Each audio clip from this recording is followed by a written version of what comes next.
Live mula sa GMA Network Center. Ito ang 24 Oras. Magandang gabi po, Luzon, Visayas at Mindanao. Nabaliktad ang militar sa mismong press conference na ipinatawag ng gobyerno nang akusahan sila ng pagdukot sa dalawang nawalang aktivista. Idinetalye pa ng dalawa nang iharap sila ng gobyerno kung paano raw sila isinalang sa tactical interrogation at pinahirapan. Taliwas po yan sa inilabas na video ng National Task Force to End Local Communist Armed Conflict o NTF-ELCAC na tumakas ang dalawa sa grupong AKAP-Ka at tinutukan yan lahat ni June Veneracion. June? Mel Emil Pia, sa unang pagkakataon ay humarap sa publiko ang dalawang environmental activist na nawala sa Bataan. Inilutang sila ng mga opisyal ng pamahalaan dito sa munisipyo ng Plaridel, Bulacan para daw magkaliwanagan. Pero anong nangyari? Sa hindi inaasahang pagkakataon, nagbumerang ito. Pinili na namin na magsalita ngayong araw. Sa press conference na ipinatawag mismo ng gobyerno at militar, para sana pasinungalingan ang paratang na dinukot nila ang mga environmentalist na sina Jonila Castro at Jed Reyana Tamano. Dinukot ba kami o kusa kami? Voluntaryo kami sumurrender. Nagkagulatan nang magsalita ang dalawa. Ang totoo po dinukot kami ng mga militar sa Kainangban. Napilitan din kami na sumurrender dahil pinagbantaan yung buhay namin. Yun po ang totoo. Kasapi ang dalawa ng grupong AKAP-Ka na kontra sa reclamation project sa Manila Bay na nakakaapekto rin sa Bataan kung saan sila napaulat na nawala. September 2 ng gabi daw sila dinukot ng militar at isinakay sa van habang nakapiring. Naglalakad lang po kami sa kalsada nung meron pong dumukot sa amin. Tumigil pong SUV sa harap namin. Tapos dinukot po kami. Pinilit kami pasamahin sa kanila. Yun po yung totoo. Akala po namin sindikato. Pero kilala po nila kami. Isinalang daw sila sa tactical interrogation at pinahirapan umano. Tapos yung mga kamay namin, pinipilit kami magsalita, pinabantaan yung buhay namin, pati mga pamilya namin. Yun yung kilala nila, yung iba na 78, part ng 78 IB, yung iba member ng SAP. Yun yung mga pakilala nila. Sabi ni Junila, pinalabas lang daw ng militar na sumuko silang dalawa. Hindi rin namin ginusto na magpunta kami sa kustodya ng mga militar. Hindi rin totoo yun naman ang affidavit dahil ginawa yun, pinirmahan yun sa loob ng kampo ng militar. Wala na kaming magagawa sa mga pagkakataon na yun. Di pa man tapos sa pagsasalita, pinutol na agad ang pagsasalita ni Junila. May nangyayaring reclamation projects doon. Ang problema doon yung mga isdang mawawalan ng hanap buhay. Yun ang tunay na issue dito. Sandali, Junila. Pakinggan mo natin yung masasabi dyan ni Colonel Rodel de la Cruz. Ang press con, ikinasa 4 na araw matapos ilabas ng National Task Force to End Local Communist Armed Conflict o NTF-ELCAC ang video ng dalawang environmental activist na ayon sa kanila ay tumakas daw sa grupong AKAP-Ka. Kanina, mistulang binuhusan ng malamig na tubig ang mga opisyal, pero nanindigang nagbalik loob sa gobyerno ang dalawa. Sila pa nga raw ang humiling na humarap sa media para magkalinawan. Yun nga lang, baliktad ang nangyari. Pinangahawakan namin yun kasi kung meron po sila ng kustodiya po, meron po sila ng papel, ang tingin po namin pala, ito po ay pagtulong, namin silang tutulungan sa sa kanilang pagsusurrender. So kaya inaayos po namin ang proseso. Pero yun po, hindi po namin alam ang event. Pampanga, Bulacan lang po ang aming area na Kaduda-duda naman po na hindi alam ni Bat kung ano yung tunay nangyari. Kasi mismo mga kumuha sa amin, inaman nila mga sundalo sila. Nakita namin sa papel ng interrogation paper ang nakalagay 78 IB. Kaya hindi ako naniniwala na hindi alam ni Battalion Commander na dinukot kami.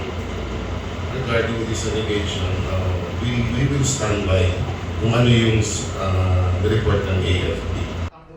Pagkatapos ng press conference, nanatili muna ang dalawang aktivista sa munisipyo ng Plaridel, kung saan napasugod ang ilang militante para igiit na palayaan sila.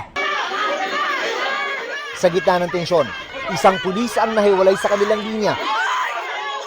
At kasunod ng negosasyon, napagkasunduang dalhin sina Jonila at Jed sa opisina ng Commission on Human Rights sa Quezon City, alinsunod sa kagustuhan ng dalawa.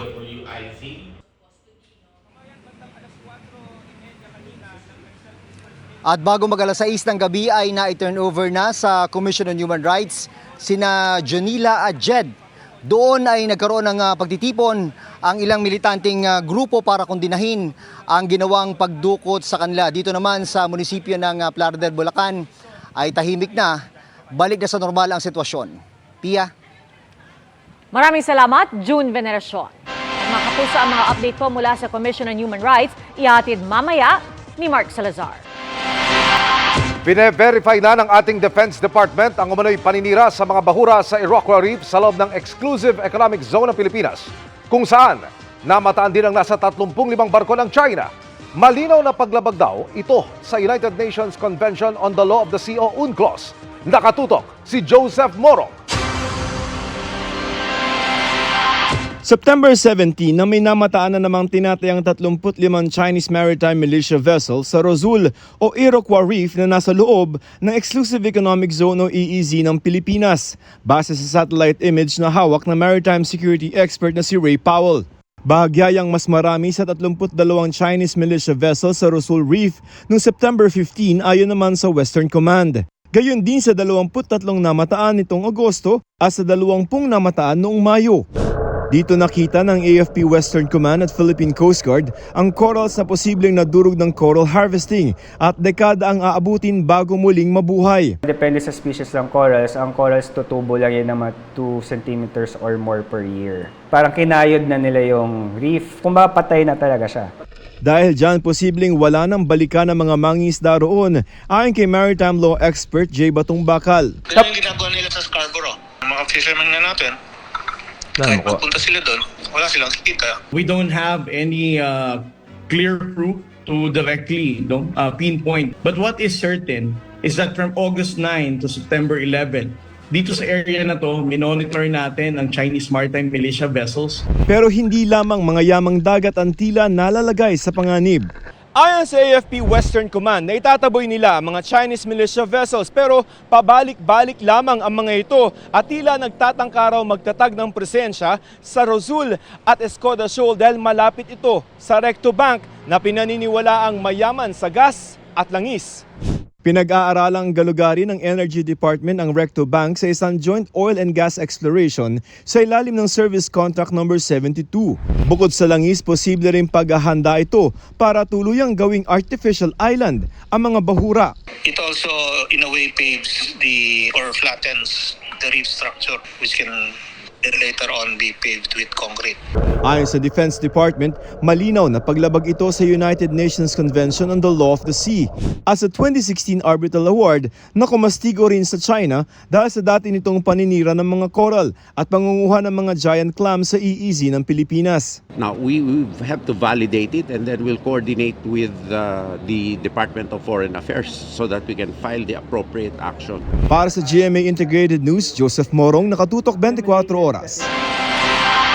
Bukod sa issue ng pang-aabuso at sapilitang pagpapakasal ng mga menor de edad, gustong paimbestigahan ng ilang senador ang umano'y Shabu Laboratory at Private Army ng Socorro Bayanihan Services. Pati DOJ at PNP mag-iimbestiga na rin. Nakatutok si Salima Refran. Sa bukid sa Kapihan, nanimuyo ang pinakamalipayong mga katawhan nga puno sa panagdait, panaghigugmaay, pagtinabangay ug paghimaya sa buhing Dios. Ganito inilarawan ng Organisasyong Socorro Bayanihan Services sa Surigao del Norte ang kanilang komunidad sa bundok ng Kapihan sa Bukas Grande Island. Nga mao ang nahimong tulay sa usa ka malambuon, malipayon ug malinawon nga komunidad. Sa videong ito sa kanilang Facebook page, ipinagmamalaki ng komunidad ang kanilang kulturang nakasentro sa agrikultura at bayanihan. Sa Kapihan. Tungod ni ini, pero sa isiniwala ni Senadora Risa Ontivero sa Senado, ang malaparaisong komunidad na ito, isaan niyang kulto na naging pugad umano ng mga pang-aabuso ng nagpakilala umanong bagong Jesus na si J. Renz Kilario alias Senyor Aguila. Ilang menor de edad umano ang naging biktima ng panggagahasa at sapilitang ipinakakasal. Ang Senado nagbabalak ng mag-imbestiga kaugnay sa grupong ito. Nagsumite rin ng panukalang resolusyon si Ontiveros para silipin ang mga kaso umano ng rape, sexual abuse at child marriages sa komunidad. Si Senador Bato de la Rosa naghain din ng resolusyon para silipin ang umano'y Shabu Laboratory at umano'y private army sa loob ng komunidad. Ipinag-utos na rin ng Justice Department sa NBI na mag-imbestiga sa kaso. May kaso na yan dati pa, no? June 1 pa lang, meron na ditong may higit 10 tao na recommended for prosecution dito sa Socorro cult na kasama sa ibinunyag ni Senator Risa Ontiveros. Sex trafficking. Human trafficking. Ang PNP nakahanda rin daw makipagtulungan sa investigasyon bagamat wala pang natatanggap na reklamo. Sa panayam ng Super Radio DZBB, pinabulaanan ng Socorro Bayanihan Services ang mga alegasyon sa kanila at handa rin anilang humarap sa malalimang investigasyon. Yung sinasabi na kulto, walang katotohanan yan. Our association promotes really bayanihan culture, bayanihan spirit. And our main purpose is first is for housing kasi mahirap naman dito ang magtayo ng bahay. Second is agriculture. And third is burial services. Isa sa ilalim daw po kayo sa malalimang investigasyon. Kayo ba'y nakahanda naman po doon? Well, handang-handa po kami. Para sa GMA Integrated News, Sanima Rafra, nakatutok 24 oras. Tinutulan agad ng Finance Department ang mungkahi ng liderato ng Kamara na alisin muna ang excise tax sa langis. Mahigit 13 pesos ang matatapyas sa litro ng diesel kung sakali ayon sa isang kongresista.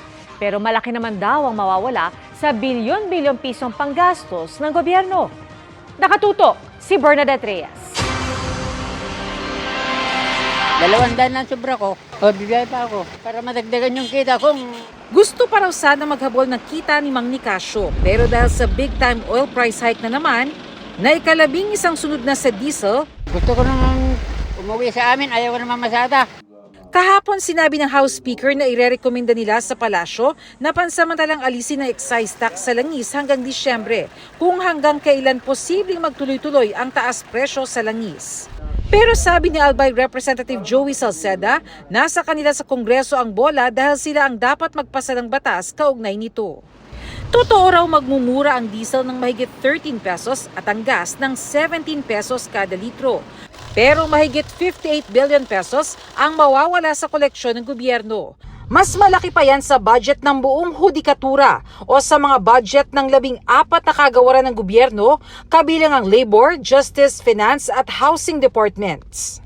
Kaya mas isinusulong ng ekonomistang si Salceda ang flexible mechanism sa excise tax.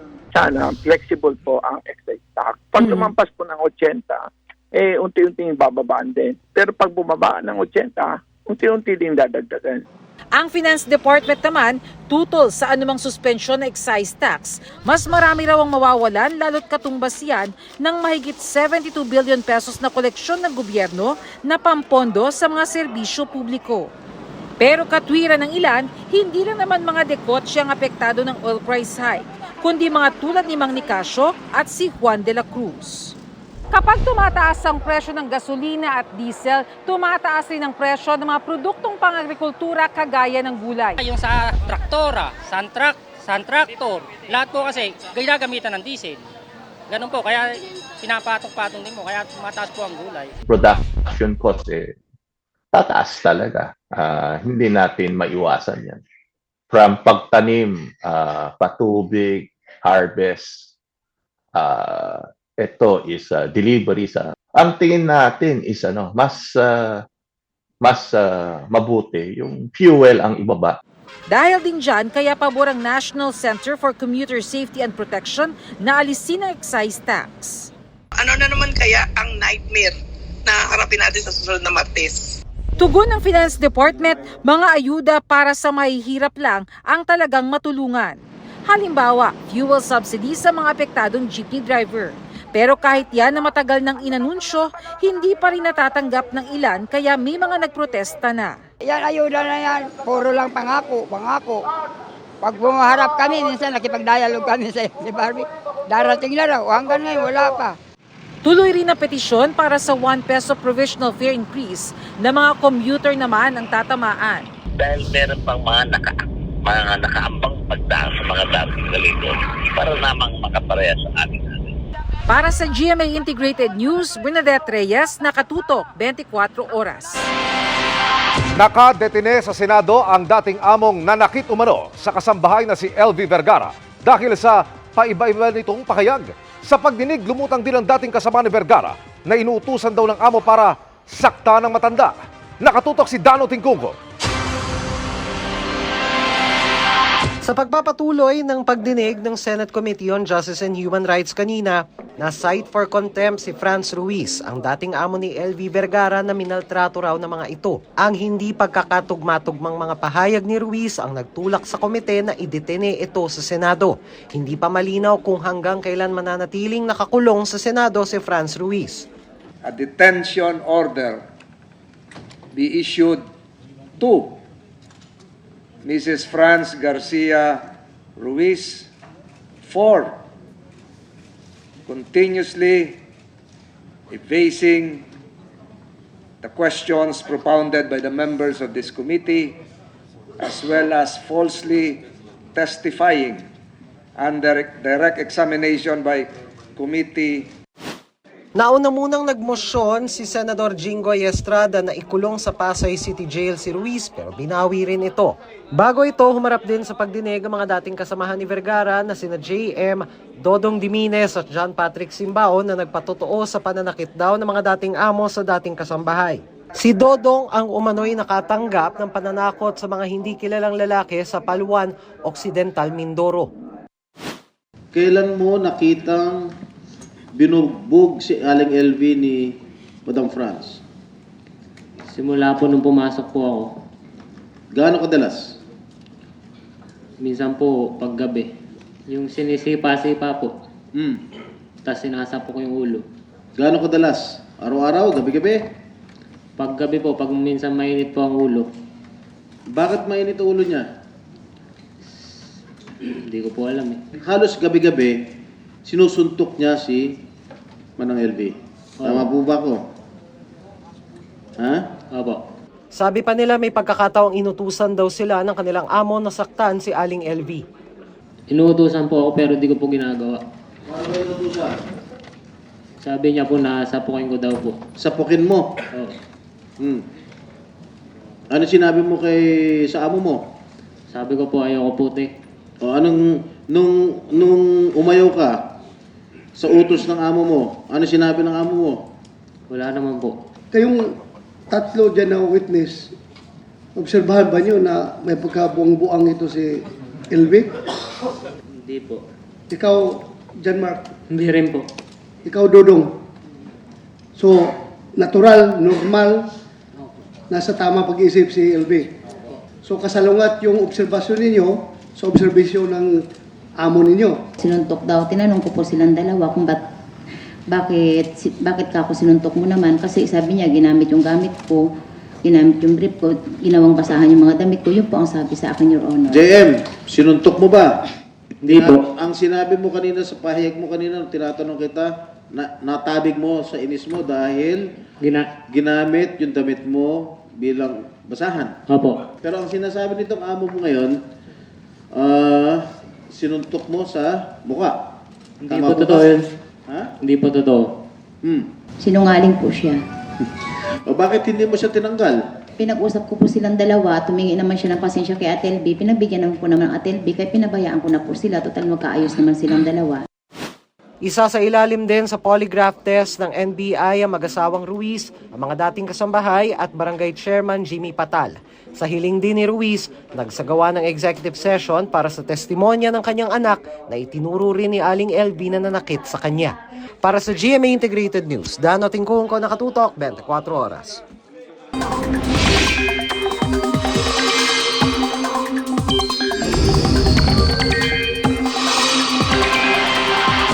Hello mga kapuso, how's your rainy Tuesday? Reminder lang ho na huwag kalimutang isama sa pagpaplano ng mga gawain ang pagmomonitor sa update sa lagay ng ating panahon. Lalo ngayon na bukod sa localized thunderstorms, patuloy rin ang pag-iral ng Intertropical Convergence Zone o ITCZ na nakakaapekto pa rin sa Mindanao. Sa Lanao del Sur at Maguindanao, matinding pagbaha ang naranasan dahil sa halos walang tigil na pag-ulan. Sa lakas ng ragasa ng tubig, naipon na ang ilang sasakyan at hindi na halos nakadaan. Pero agad naman daw naghanda ang LGU para sa rescue operations. Sa bahagi naman ng Cotabato, pansamantalang isinara ang isang kalsada dahil sa gumuhong bahagi ng bundok. Nagkalat ang mga bato kasabay ng malakas na agos ng tubig. Nagka-landslide rin sa bayan ng Arakan kung saan hindi na halos mamukaan ang mga kalsada dahil sa makapal na putik.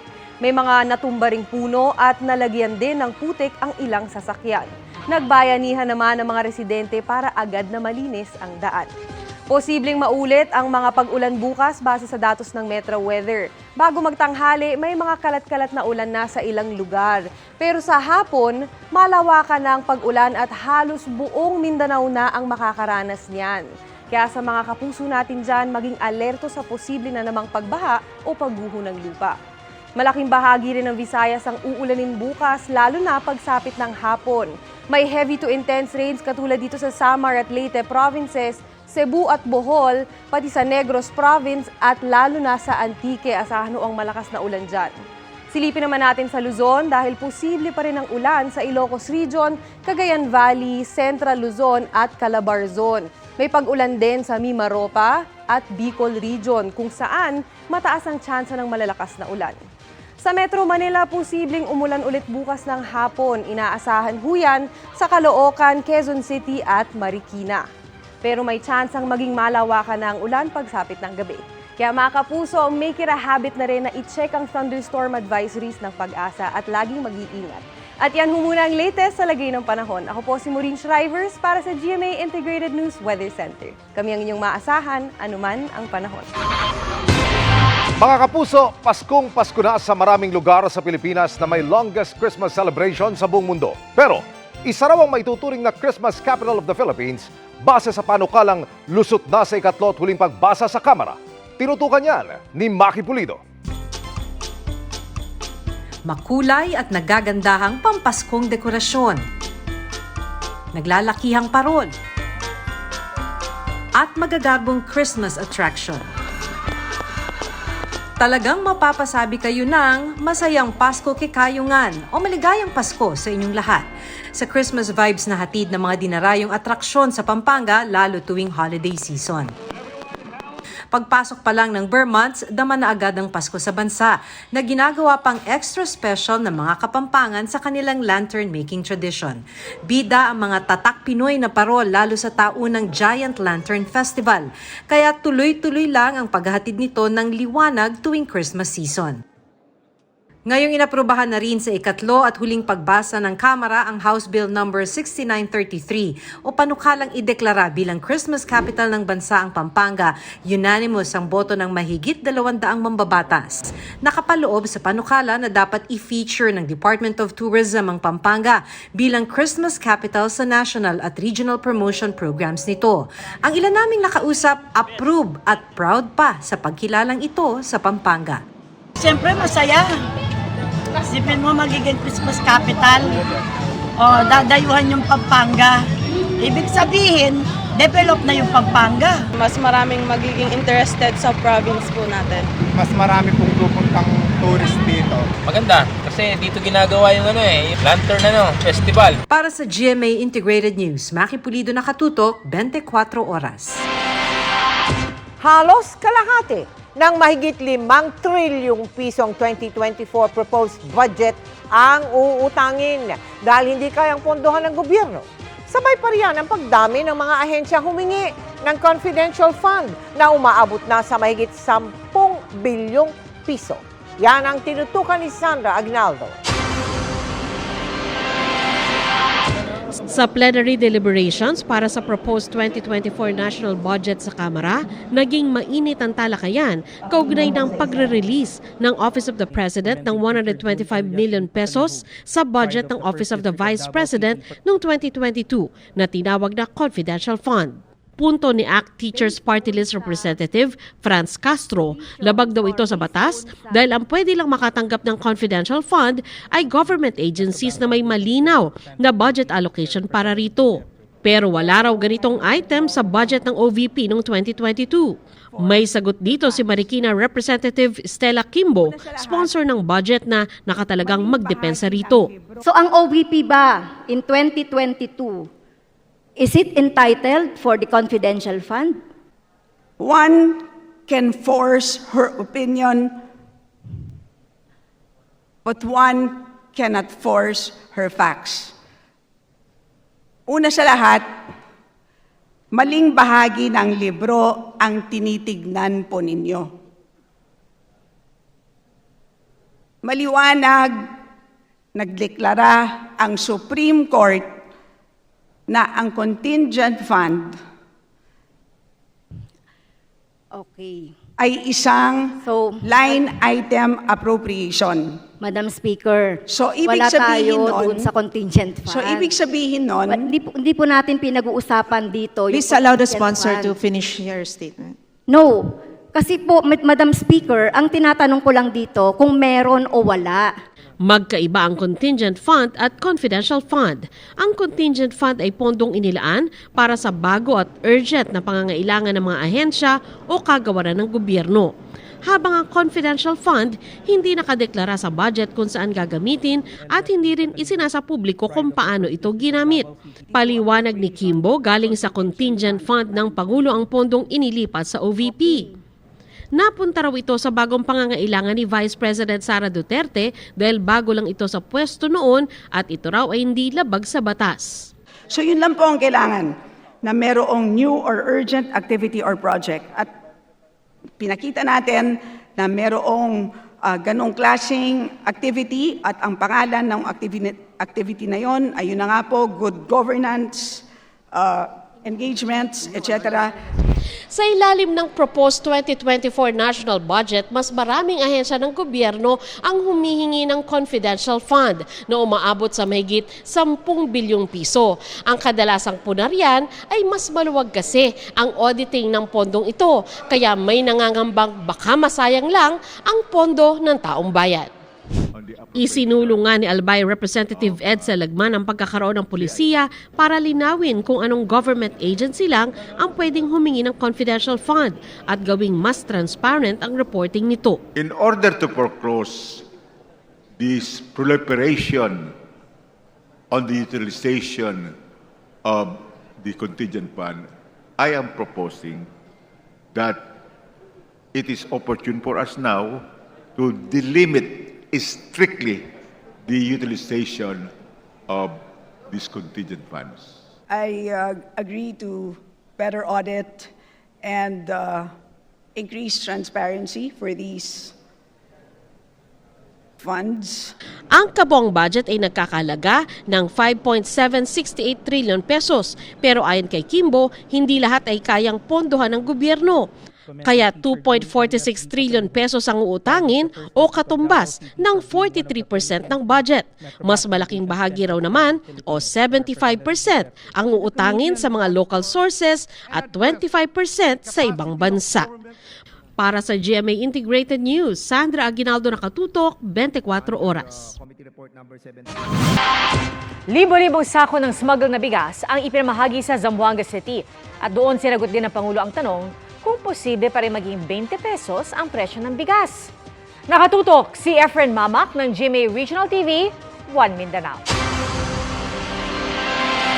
May tsansa pa rin ang 20 pesos na bigas. Yan ang sagot ni Pangulong Bongbong Marcos sa tanong ng mga reporters sa Zamboanga City. May chance lagi yan kung maayos natin ang production natin. At maging maayos natin, hindi tayo masyadong bagyuhin. At yung mga tulong na binibigay natin sa mga farmer ay magamit na nila. Ngunit kapag talaga nagawa natin ang cost of production, binaba natin, ay bababa rin ang presyo ng bigas. Basta mataas ang ani, kahit na pwede nating ipagpantay ang presyo. Sinabi yan ng Pangulo sa gitna ng distribusyon ng libreng bigas sa nasa 3,000 mahihirap na pamilya sa Zamboanga City. Pagtitiyak ni Pangulong Bongbong Marcos, kumikilos ang gobyerno para mapaganda ang agrikultura. Alam niyo po, ang inuuna ko sa lahat ng ginagawa ng gobyerno, ang inuuna ko talaga ay ang agrikultura.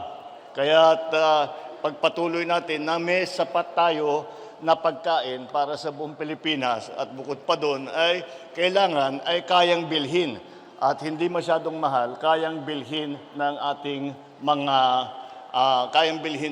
mga kababayan. Ayon sa DSWD-9, ang mga pinamigay na bigas ay mula sa mga nakumpiskang smuggled rice sa Zamboanga City na umabot sa mahigit 42,000 sacks.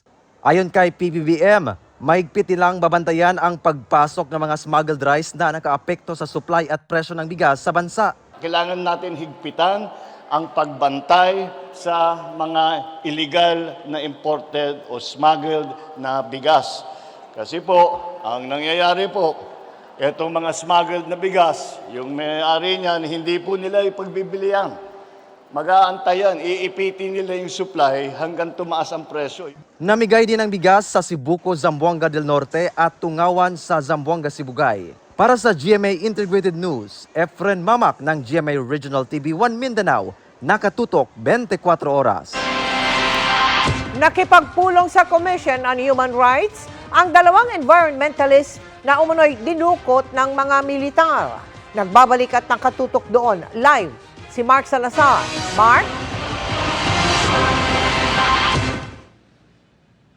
Well, pagkatapos nga ng press conference na kanina sa Playa del Bulacan, nila Jonila Castro at Jed Tamano ay dumiretso sila dito sa tanggapan ng Commission on Human Rights at sa isang closed-door meeting ay nakipag-usap sa mga opisyal ng CHR kasama ang kanilang mga magulang at kinatawan ng grupong Gabriela at Kabataan. At pagkatapos ng closed-door meeting na iyon ay binaba naman nila yung mga grupo na nagrarally to show support sa kanilang dalawa at narito yung kanilang pahayag ng pagsuporta sa mga nagrarally.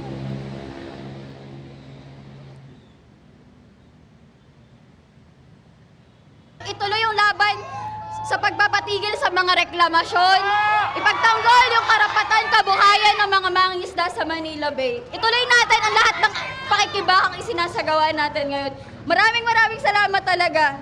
Hindi lang naman kami yung mga nawawala. Kaya ang panawagan din namin ay ilitaw din ang iba pang mga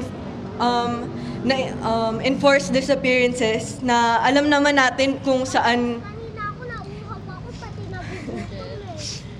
kung sino ba ang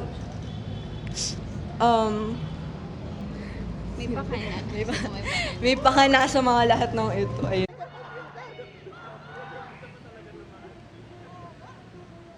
Mabilisang statement lamang yan at hindi na sila nagpa-unlock ng interview dahil kailangan na rin daw magpahinga ng dalawang batang ito. Sa isang pahayag naman sinabi ng National Task Force to End Local Communist Armed Conflict o NTF-ELCAC na sila raw ay labis na nabigla at nalungkot sa nangyaring press conference kanina sa Playa del Bulacan. Pakiramdam daw nila ay sila ay natraidor. Sila daw ay naninindigan sa posisyon ng 70th Infantry Battalion ng Philippine Army tungkol sa pagsuko nila Tamano at Castro at sa opisyal na report ng PNP sa Bataan sa isinagawa nilang investigasyon. Yan muna ang latest, Mel, mula dito sa tanggapan ng Commission on Human Rights sa Quezon City. Mel? Maraming salamat sa iyo, Mark Salazar. Aubrey? Iya, back to the 90s ang feels dito sa SM Mega Mall para sa red carpet premiere ng pelikulang Video City, Be Kind, Please Rewind. ang cast at ilang guest and attendees na naglakad sa red carpet na ka-90s OOTD. Sa movie, gaganap si Ruru Madrid bilang isang aspiring filmmaker na magta-time travel at babalik sa year 1995, kung saan mamimit niya si Ningning, ang karakter ni Yasi na nagtatrabaho naman sa Video City, isang video rental shop noong 90s. Reunion project ito ni Ruru and Yasi after 10 years. Siyempre, aabangan ng love story ni Han at Ningning na mula sa magkaibang panahon pero pinagtagpo ng tadhana. Bukod kina Yasi at Ruru at ibang kapuso stars, dumating rin dito si GMA Pictures Senior Vice President Nessa Valdeleon. At kasama ko ngayon, siyempre, si Han at Ningning, ang mga bida ng Video City, Ruru Madrid at Yasi Pressman. Hello po! Hello po sa inyong lahat. Maraming salamat po sa lahat po nung pumunta dito sa premiere po namin tonight. Yes, at muli po, anayaan po namin kayo. Bukas na po, showing na po in cinemas nationwide ang Video City. Be kind, please rewind. Oh, yan muna ang latest, Tia. Manonood muna kami. I'm sure manonostalgic din talaga ako. No? Yan, Video City, Be Kind, Please Rewind. We will watch that. Maraming salamat, Aubrey Carampel. And the plot twist is finally revealed dahil si Margaret, played by Rian Ramos pala, ang tunay na killer ni Don Gustavo Royales sa Royal Blood. Or is she? Sabi kasi ni Rian, di pa tapos ang twists and turns sa finale week na dapat abangan. Makichika kay Nelson Canlas. Araw-araw akong lumuhod, begging you, praying, na hindi nila malalaman yung ginawa ko kay Dad, but you didn't listen. Lahat ba ay nagulat sa pinakamalaking plot twist sa prime time? All I did was do what I had to dahil masama si Dad. Dahil siyang masama. Ang inakala kasing tahimik at relihiyosa, siya pala ang tunay na pumatay kay Gustavo Royales. God told me to do it. All I did was obey. I just obeyed God. I just obeyed you, God. Well-praised ang madamdaming eksenang ito kagabi ni Margaret Royales, played by Rian Ramos, sa Revelation sa Rooftop. Kasunod ng pagkakatuklas sa murder weapon na nasa pangangalaga niya. Si Margaret? Ako pumatay? Kay Sir Gustavo? Marami ang nagbunyi online dahil tama ang kanilang teorya sa paghahanap sa tunay na killer. Ang ilan, iniugnay pa ang mga naunang eksena ng serye kung saan ipinakita ang pagkahilig ni Margaret sa ahas na isang metaphor daw sa kanyang pagiging santa-santita. May ilan namang pumuna sa poster ng series na tila pahiwatig daw kung bakit nag-iisa si Margaret. Pero kung may mga tumama ang hula, may mga nalungkot namang Margaret stan dahil sa mapait na dinanas ng karakter mula sa pagkamatay ng kanyang asawa at anak, pagtataksil sa kanyang kapatid at asawa, pagbunyag ng sakit niyang alopecia, hanggang sa revelasyong half-sister niya, sina Beatrice, Napoy at Cristo. Gayunman, si Rian mismo, feeling relieved daw na lumabas na ang pinakamalaking plot twist sa top rating series. Wala ka ng kawala kasi sinabi na kagabi, si Margaret ang killer ni Don Gustavo. Yes, it's finally revealed and I'm so happy actually nung nalaman ko na ako yung killer. Yes, we already shot it. Nag-last taping day na kami. So, we already know what's going to happen, but we can't wait for you guys to see it kasi feeling namin it's gonna be something special. Nasagot din daw ang mga tanong sa karakter ni Margaret. Pero, ang happy ko na ako yung killer kasi parang I felt like it brought my character full circle. Pero hindi pa rin daw tayo pwedeng bumitiw dahil wala pa raw tayo sa exciting part. Na-reveal nga namin yung kung sino yung killer pero wag kayong masyadong makampante. Wag kayong masyadong mag-relax. Kasi when it comes to the show of Royal Blood, napakadaming twists and turns talaga.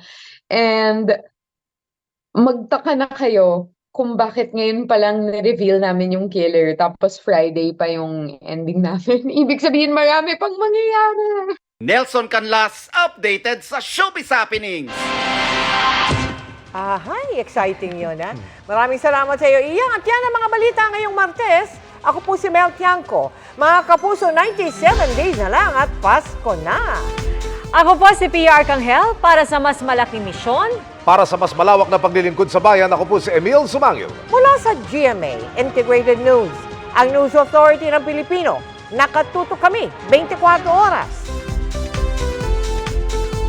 Mga kapuso, kasama nyo kami 24 oras. Mag-subscribe sa GMA Integrated News sa YouTube. Sa mga kapuso abroad, bisitahin ang GMA Pinoy TV at www.gmanews.tv.